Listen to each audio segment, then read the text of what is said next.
আসসালামু আলাইকুম। এসিটিভির পক্ষ থেকে সবাইকে স্বাগতম। আশা করছি সবাই ভালো আছেন।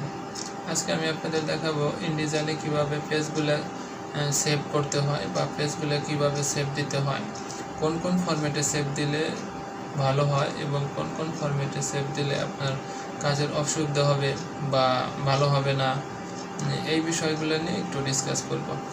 তো চলুন শুরু করা যাক।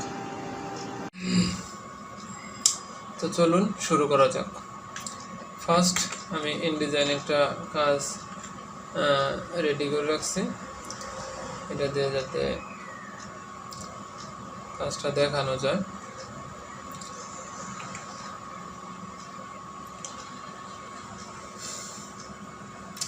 তো এটা দেখতে হলে আপনি কি করবেন,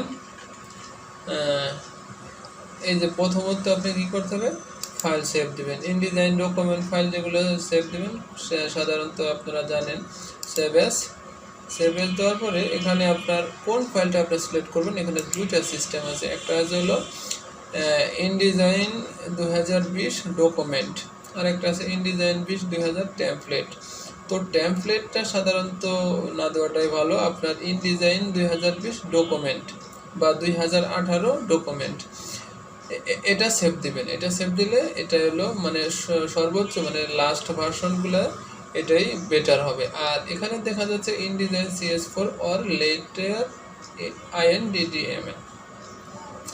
IDML। সো এই যে নিচের যে ফাইলটা আছে এই ফাইলটাতে সাধারণত যদি আপনি সেভ দেন হয়তো কিছু টুকটাক ফাইল আপনার মিসিং হতে পারে আমার ধারণা, কারণ এটা আপনার ওল্ড ভার্সনে সেভ হবে।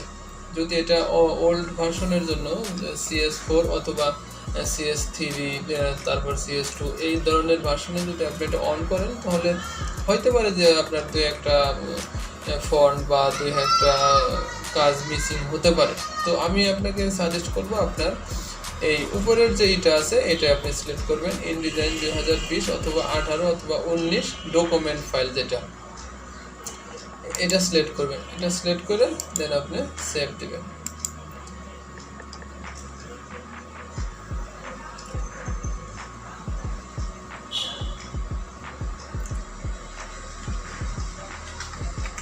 এখানে আরেকটা বিষয় বলি, এই যে সিস্টেমটা আছে এটা একটা হলো প্রিভিউ মোড আর একটা আছে নর্মাল মোড।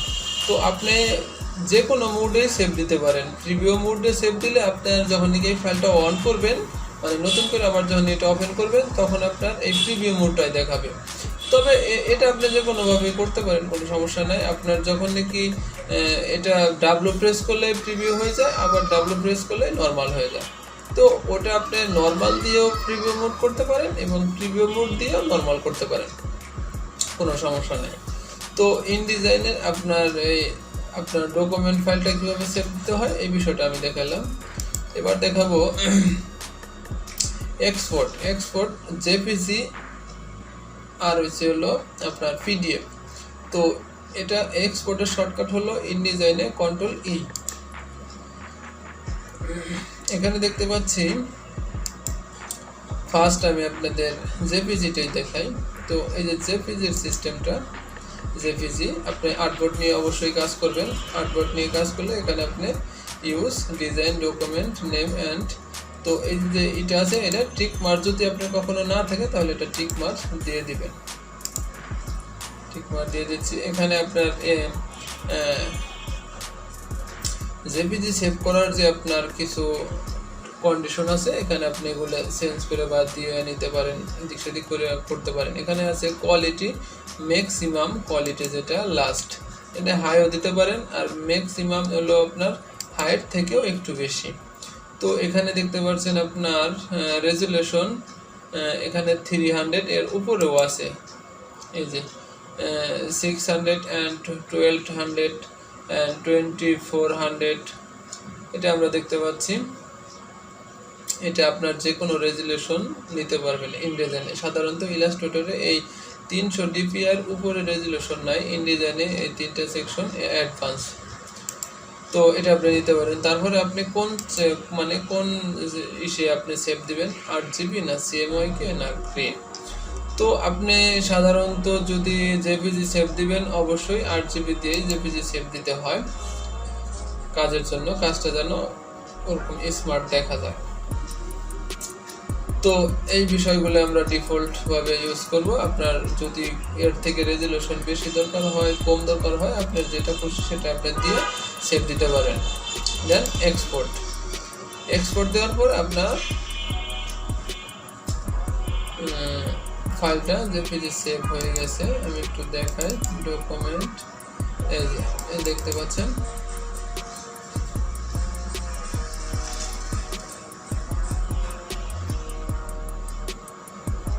এই যে ডকুমেন্ট সেভ হয়ে গেছে।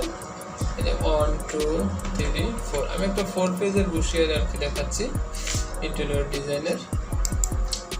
তো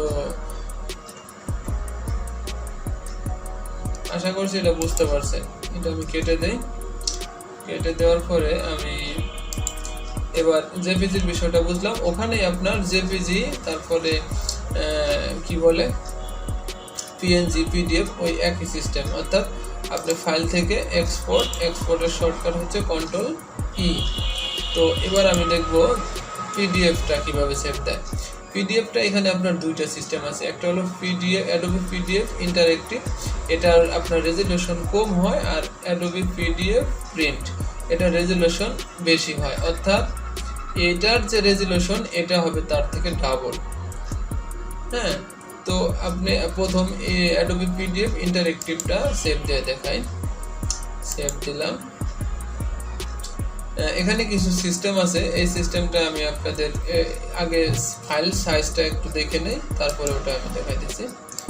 ওকে, 4 পেজ, এটা আমি অটোমেটিক ওখানে দিয়ে রাখছি যে আপনার পিডিএফ সেভ হওয়ার পর অটোমেটিকলি এটা ভিউ হবে। তো এই জন্য এটা ভিউ দেখাইতেছে, দেখতে পাচ্ছেন এই যে ভিউ। এটার রেজুলেশনটা একটু কম, হয়তো আপনার এখানে দেখলে বুঝতে পারবেন।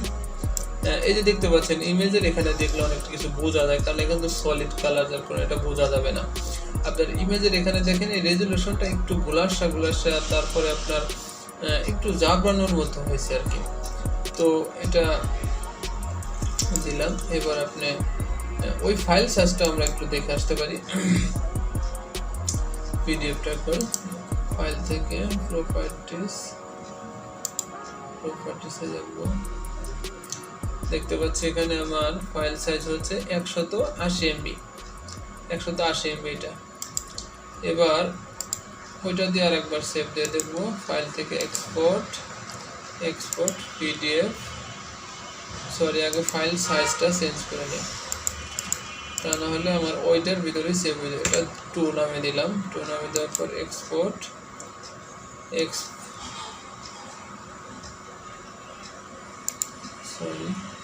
ফাইল থেকে এক্সপোর্ট।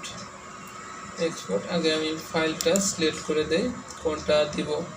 তো প্রথম দিছি এটা, এখন দ্বিতীয়টা দিব অ্যাডোবি পিডিএফ প্রিন্ট। এটা দেওয়ার পর আপনাকে এটা 2 দিতে হবে, নাহলে ওই এক ফাইলের মধ্যে সেভ হয়ে যাবে। তো এটা দিলাম আমি 2 দিলাম, দেন এক্সপোর্ট। ওকে, এটা দেখতে পাচ্ছেন এটা আমি অটোমেটিকলি ভিউ মোডটা চালু রাখছি, যার কারণে এই যে এটা দেখতে পাচ্ছেন। আশা করি আপনারা বুঝতে পারতেছেন ক্লিয়ারলি যে এটা এখন একটু ক্লিন দেখাচ্ছে। তারপরে এই সলিডের এখান থেকে দেখবো, লেখার এখান থেকে দেখবো, সবকিছু মিলে এটা একটু রেজুলেশন হাই। অর্থাৎ রেজুলেশন হাই, শুধু হাই না, ডাবল রেজুলেশন। এখন আমরা দেখতে পাচ্ছি double resolution 180 MB, sorry 180 KB। আর নতুন যেটা সেভ দিলাম এই যে 2 নামের, এটা প্রপার্টিস, এটা দেখতে পাচ্ছেন 528 KB। তো ওখানে আছে আপনার 180 KB আর এখানে 528 KB, প্রায় আপনার ডাবলের থেকেও বেশি। সো এটা রেজুলেশন অনেক বেশি, এটা আমি মনে করি। আর প্রিন্টিংয়ের জন্য রেজুলেশন একটু বেশি লাগে। প্রিন্টিংয়ের জন্য একটু বেশি রেজুলেশন না হলে আপনার প্রিন্টিংটা ভালো হবে না। তারপর আমি দেখাবো,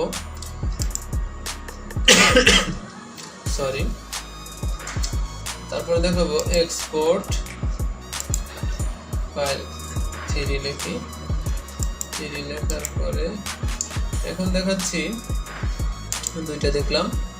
এখন পিডিএফ প্রিন্ট এবং সেভ। এই এই পেজের মধ্যে কিছু সেটিংস আছে, এগুলো আপনারা চেঞ্জ করে বা দেখে নেবেন। এখানে হাই কোয়ালিটি প্রিন্ট এটা রাখবেন সবসময়। তারপরে এখানে স্ট্যান্ডার্ড মোড নন এটা দিয়ে রাখবেন। তারপরে এখানে বাই ডিফল্ট যেটা দেওয়া থাকে এটাই বেটার, হাই কোয়ালিটি। তারপরে এই জিনিসগুলো এখানে আছে, আর একটু নর্মাল আছে। যদি আপনার এর থেকে কম সাইজের লাগে, কম সাইজের মনে হয় যে এটার থেকে আরও কম সাইজ নেবেন, তো এখান থেকে আপনি চাইলে এটা মডিফাই করতে পারেন। তারপরে এখানে আছে আপনার এই যে দেখতে পাচ্ছেন open in full screen mode, এটা যদি অন করে দেখেন তাহলে জিনিসটা এক্সপোর্ট হওয়ার পরে ফুল স্ক্রিন মোডে এটা আপনি দেখাবে। তারপর আছে এখানে আপনার ভিউ পিডিএফ আফটার এক্সপোর্টিং, যখনই যে আমি যে পেজটা এক্সপোর্ট করছি অর্থাৎ সেভ দিছি, তারপরে অটোমেটিকলি এটা ভিউ হয়েছে। যার কারণে এই যে টিকটা না দিলে দেখেন টিকটা উঠাই দিলাম, দেন এক্সপোর্ট, ওকে। এখন দেখবেন আর ভিউ করা দেখাবে না, ওকে, এই যে দেখাইতেছে না। তো এটা কিন্তু 3 নাম্বার নামে যে সেভ হয়ে গেছে গা, তো আমাকে ওটা দেখাইতেছে না। তো আমরা এই বিষয়টা বুঝতে পারলাম। এক্সপোর্ট ফাইল থেকে 4 নাম্বার নামে সেভ দেব 4, তো এটা আমি দিয়ে রাখবো ভিউ পিডিএফ আফটার এক্সপোর্টিং। তারপরে আমরা দেখতে পাচ্ছি ক্রিয়েট সেপারেট পিডিএফ ফাইলস। তো আমরা সাধারণত এখানে 4টা পেজ নিয়ে কাজ করছি। তো 4টা পেজ যদি আপনি সেপারেট পিডিএফ চান, যদি আপনার মনে করেন কি যে 4টা ফাইল অর্থাৎ 4টা পেজ আপনার সেপারেট আলাদা আলাদা থাকবে, তো এখানে আপনি ক্রিয়েট সেপারেট পিডিএফ ফাইলসটা টিক দিলে আপনার যতগুলো ডকুমেন্ট থাকবে, এরকম যতগুলো পেজ থাকবে ততগুলোই সেপারেট হিসেবে আপনার কি বলে সেভ হবে। এই যে এখানে 4 পেজ আইছে, যার কারণ হলো আপনার এখানে 4টা পেজ নেওয়া আছে, দিয়ে 4 পেজ আছে। এখানে যদি আপনি অল পেজ দেন তাহলে অল পেজ দিতে পারেন, আপনার ওটা ইচ্ছা। তো আমি এখানে সেপারেট পিডিএফটা সেভ করে দেখাই, এক্সপোর্ট, দেন ওকে। এই যে দেখতে পাচ্ছেন 1 2 3 4 এই 4টা পেজ আমার কি হলো সেভ হয়েছে, 4টাই আলাদা আলাদা। এটা আমরা ডিলিট করে দিব। তারপরে দেখব ফাইল থেকে এক্সপোর্ট, এবার লিখব 5 নাম্বার, দেন এক্সপোর্ট। তো এটার বিষয় আমরা দেখলাম, এটা বাদ দিয়ে দিব। তারপরে ভিউ পিডিএফ এক্সপোর্টিং মোডটা অন করে দিব। তারপরে এখানে দেখব আরো কিছু সেটিংস আছে। এখানে সেটিংস আছে আপনার এক্সপোর্ট লেয়ার্স কতগুলো লেয়ার্স আপনার কোন লেয়ার্সে ওকে সেভ দিবেন, অল লেয়ার্স, ভিজিবল লেয়ার্স, তারপরে ভিজিবল অ্যান্ড প্রিন্টেবল লেয়ার্স, কোনটা দিয়ে সেভ দিবেন সেটাই দিতে পারেন। তারপরে এখানে দেখব আমরা এই অপশনটাতে আমরা দেখলাম, এটাও দেখলাম। তারপরে যদি আপনি এখানে আরেকটা সিস্টেম আছে, এটা দেখিয়ে দেই। এখানে আপনার 4 পেজ, আপনি দেখা গেল একটা কাজ করলেন 50 পেজের, তো আপনার 50 পেজ কাজ বাইরে দেখানোর দরকার নাই, আপনি দেখাবেন 5 পেজ বা 6 পেজ বা 2 পেজ, আপনার ইচ্ছা। বা ওই পেজে যদি আপনার কোনো রিভিশন থাকে তাহলে ওই পেজটা আপনি দেখাতে যাচ্ছেন ইন্ডিকেট করে। তো আমি এখানে দেখাইতেছি, এখানে যদি আপনি যেটা লিখে দেন সেই ফাইলটা আপনার সেভ হবে পিডিএফ। তো আমি দেখাই দিচ্ছি 1 - 2 অর্থাৎ 1 2 দুইটা পেজ সেভ হবে, দেন এক্সপোর্ট, ওকে। এবার দেখতে পাচ্ছেন যদি এটা 4 পেজ বসিয়ে, যার কারণে কভার পেজটা আমার ডাইন সাইডে রাখতে হয়েছে আর ব্যাক পেজটা আপনার বাম পাশে রাখতে হয়েছে, যার কারণে ব্যাক পেজটাই প্রথম দেখাইতেছে আর ফ্রন্ট পেজটা দ্বিতীয়তে দেখাইতেছে। দেখতে পাচ্ছেন এই যে এখানে দেখেন, এই যে ব্যাক পেজটা বাম পাশে আর ফ্রন্ট পেজটা ডাইন পাশে। সো এই ব্যাক পেজটাই ওখানে শো করতেছে ফার্স্ট পেজ আর ফ্রন্ট পেজটা শো করতেছে 2 নাম্বার পেজ। তো এখানে যেভাবে আছে এইভাবেও সেভ করা যাবে ওখানে, কিন্তু পিডিএফ তো আসলে সিঙ্গেল ভাবে দেখাটাই বেটার, যার কারণে ওখানে ওইভাবে সেভ হয়েছে। তো আমরা দেখব এই যে 1 এটা ওইভাবে কাউন্ট হয়েছে আর কি, 1 এবং এটা 2, দুইটা ফাইল আমি সিলেক্ট করছি, দুইটা পেজ সিলেক্ট করছি, তো দুইটা ফাইলে আমার কি হয়েছে, সেভ হয়েছে। তো এইভাবে আপনারা ইন্ডিকেট করে সেভ করতে পারেন, যেমন 5 পেজ সেভ করবেন, 2 পেজ সেভ করবেন, 1 পেজ সেভ করবেন। কাজ করলেন আপনি 100 পেজ, সমস্যা নাই, কিন্তু আপনি সেভ দিবেন 5 পেজ। আপনার 5 পেজে কাজ চলতেছে বা রিভিশন চলতেছে, এটা আপনি সেভ দিতে পারেন। তারপরে আমি দেখাবো ফাইল থেকে এক্সপোর্ট, এবার দিব কত নাম্বার চলতেছে, 5 নাম্বার চলতেছে, এবার 6 নাম্বার দেব, 6 নাম্বার দেন এক্সপোর্ট। এবার আসেন মার্কের কিছু ডিটেলস বলি। এখানে আছে মার্ক অ্যান্ড ব্লিডস।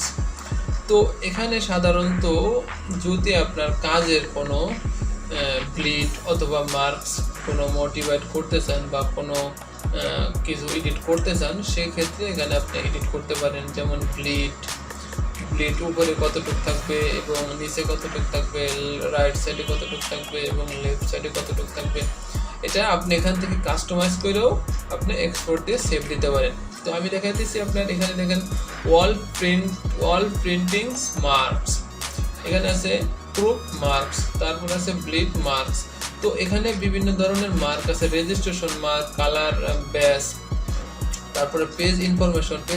মানে আপনি এটা কোন পেজে, মানে কি নামে ফাইল দিয়ে এটা সেভ দিয়েছেন, এই পেজটা আসলে আপনার নাম দিয়েছেন কি, যেমন ধরেন বসিয়ার ইন্টেরিয়র, বসিয়ার ডিজাইন, তারপরে ডেট কত তারিখে হয়েছে, এই জিনিসটা এখানে টোটাল ডিটেলস। তো আমি অল দিয়ে দিচ্ছি, দেখেন এটা আপনার কিভাবে সেভ হয়। পেজের মার্ক, তারপরে দেন এক্সপোর্ট, পেজের মার্ক, এবং এই যে দেখতে পাচ্ছেন এটা আপনার কি হয়েছে, কাটিং মার্ক আসছে প্রিন্টিং এর জন্য, কাটিং মার্ক, কালার পেন এটাকে বলা হয়। তো কাটিং মার্ক এবং রেজিস্ট্রেশন মার্ক, এটা হলো কালার মার্ক রেজিস্ট্রেশন। তারপরে এটা দেখতে পাচ্ছেন এই যে পেজের ইনফরমেশন, যেটা আমি বলেছিলাম, এখানে দেখাইতেছে ইন্টেরিয়র ডিজাইন বাইফোল্ড বসিয়ার A4 সাইজ INDT, অর্থাৎ ইন ডিজাইনে এই কাজটা করা হয়েছে। এখানে সেভ দিয়ে কাজটা করা হয়েছিল আপনার 7 তারিখ 7 মাস 19 2020, অর্থাৎ আজকের ডেটে। তো এই জিনিসটা আমরা বুঝতে পারলাম যে সাধারণত কিভাবে আপনার পিডিএফটা সেভ দিলে আপনার যদি কখনো বায়ার চায় যে এটা আসলে কাটিং মার্ক সহ দিলে এটা কীরকম দেখায় বা কীরকম দাঁড়ায় ওইটা, তো ওইভাবে আপনি দিতে পারেন যে সাইডে কতটুকু কাগজ ওয়েস্টেজ আছে বা কতটুকু কাগজ বেশি রাখা যায়, এই জিনিসগুলো ডিটেলস জানার জন্য আপনি এইভাবে দিতে পারেন, কোনো সমস্যা নেই। এইভাবে সাধারণত আপনি সেভ দিতে পারেন। তো আজকের ভিডিও এই পর্যন্তই। সবাই ভালো থাকবেন। যদি ভিডিওটা ভালো লাগে অবশ্যই একটা লাইক দিবেন, কমেন্ট করবেন। যদি কোনো ভুল ভ্রান্তি হয়ে থাকে তাহলে আমাকে জানাবেন, বা কোনো কিছু জানার দরকার থাকলে সেটা আমাকে কমেন্ট করে জানাতে পারেন।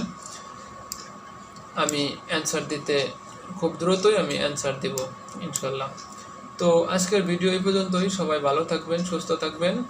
আগামী কোনো ভিডিওতে আপনাদের সাথে আবার দেখা হবে ইনশাল্লাহ। সেই পর্যন্ত ভালো থাকবেন। আল্লাহ হাফেজ।